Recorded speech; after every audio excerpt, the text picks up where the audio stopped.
Today's topic is neonatal respiratory distress syndrome, which is also called hyaline membrane disease.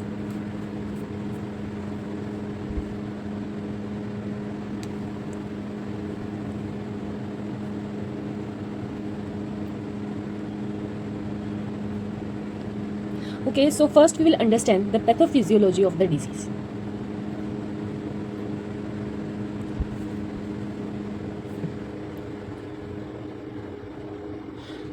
So what happens that in this disease there is collapse of the neonatal alveoli.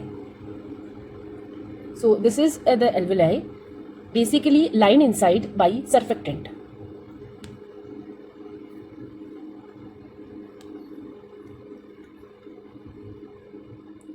If the surfactant is absent, then the surfactant, what it does that it reduces the surface tension in the alveoli. So if the surfactant is absent, the surface tension will increase in the alveoli.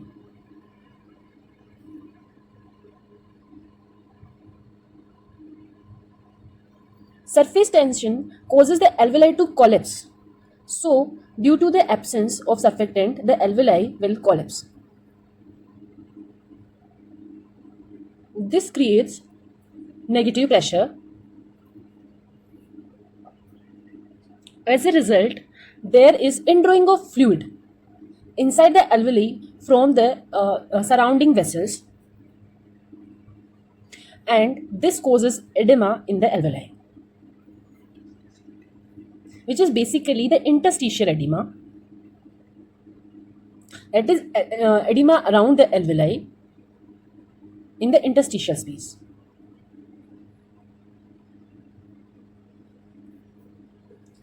And as a result, there is alveolar damage causing the deposition of fibrin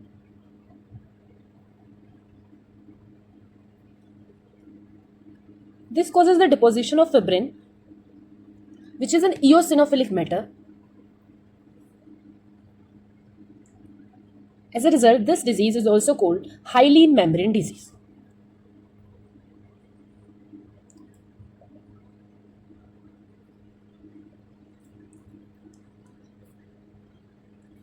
So, what are the clinical features?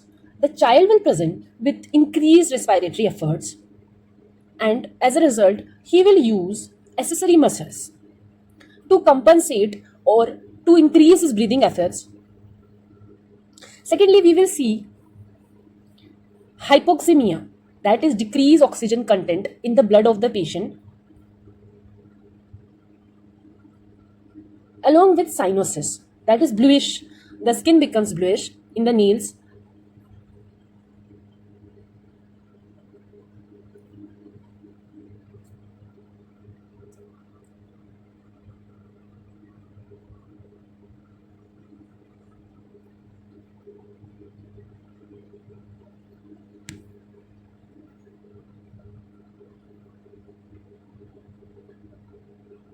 Now next we will see what are the risk factors that leads to this neonatal respiratory distress syndrome.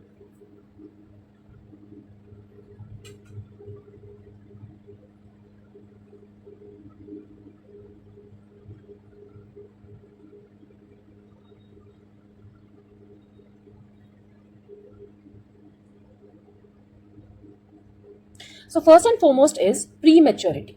Prematurity is the most important one because the surfactant is not yet formed in completely in the alveoli. Second is maternal diabetes. If the mother of the child is diabetic, then it increases the risk of having neonatal respiratory distress syndrome. This is because hyperglycemia in the fetus increases the production of insulin, and as a result, insulin Insulin decreases the production of surfactant in the alveoli, so the chances of the child suffering from neonatal respiratory distress syndrome increases. The surfactant production decreases.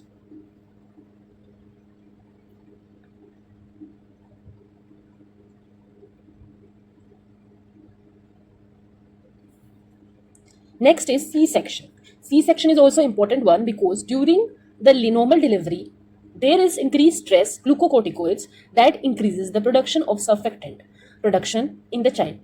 And this is absent in the C-section delivery, so it increases the chances of having neonatal respiratory distress syndrome in the child.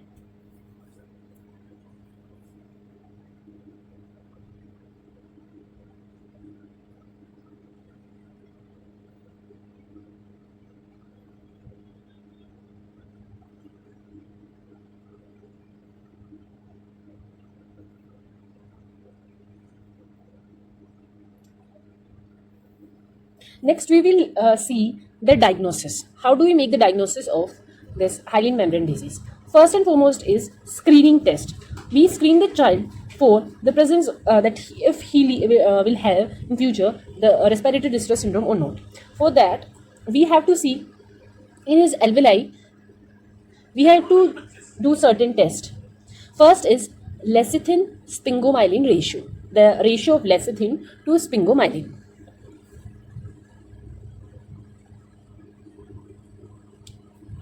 If this ratio is greater than 2, greater than or equal to 2, then there is mature surfactant and the chances are very less that the child will have this respiratory distress. But if the ratio is less than 1.5, the child has chances of suffering. That means that there is not a surfactant is not present properly and the child will have respiratory distress syndrome.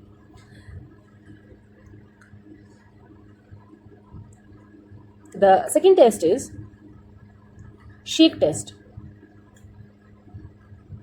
It's basically a bedside test.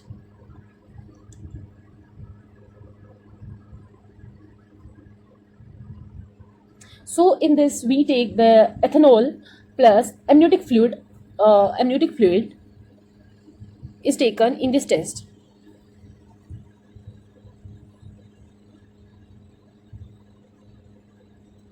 And if we see during the shaking of it, if a complete ring forms, one complete ring forms, that means it is mature surfactant and the chances of having respiratory distress as a result decreases.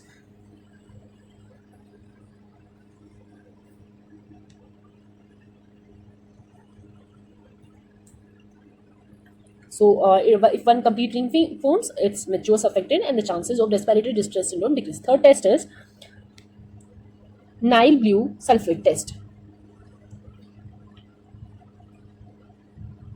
So what is behind this test is that amniotic fluid will have skin cells in which normally phospholipid will be present. And if skin cells have phospholipid present, that means the phospholipid is also present in fetal lungs, and there is presence of surfactant, and that means there is presence of mature surfactant, and the child will not suffer from respiratory distress syndrome.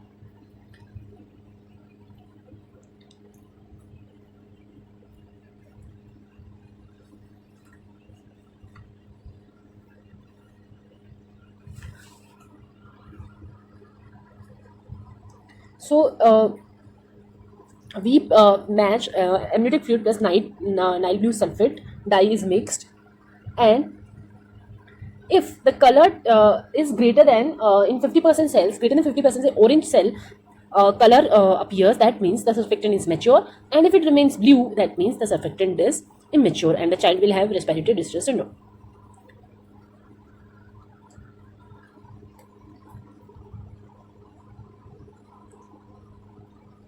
Second is X-ray.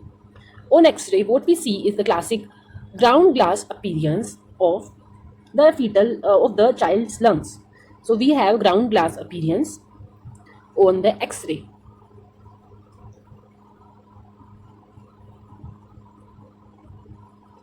Next is treatment. How do we treat this condition? First is, if the child has mild respiratory distress, we give continuous positive airway pressure and maintain his blood oxygen levels.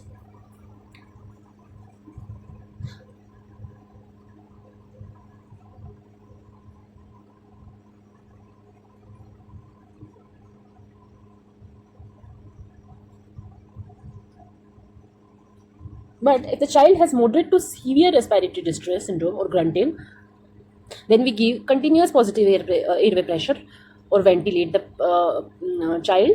Plus oxygen is also given.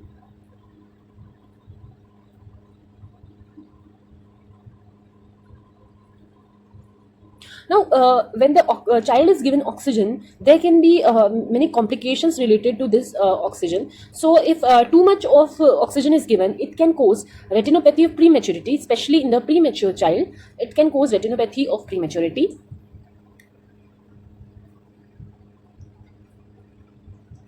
Also, it can cause intraventricular hemorrhage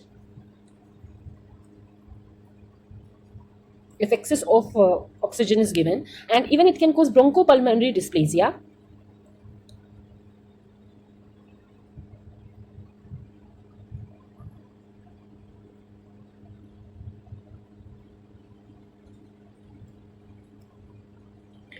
Okay, so in moderate to severe, we also have to give intratracheal surfactant to relieve the respiratory distress of the child. You also have to give intratracheal surfactant. Now, how do we prevent neonatal respiratory distress syndrome in the child? So, we prevent it. Prevention is, of course, better. So, we prevent it basically by giving steroids because it enhances the production of surfactant in the child.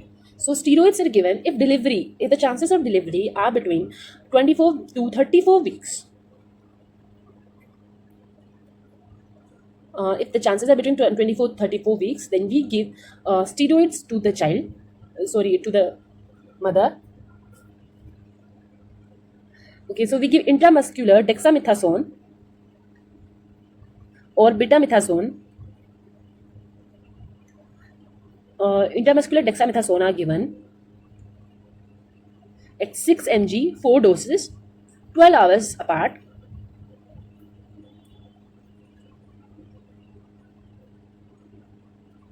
And betamethasone are given 12 mg, 2 doses, 24 hours apart.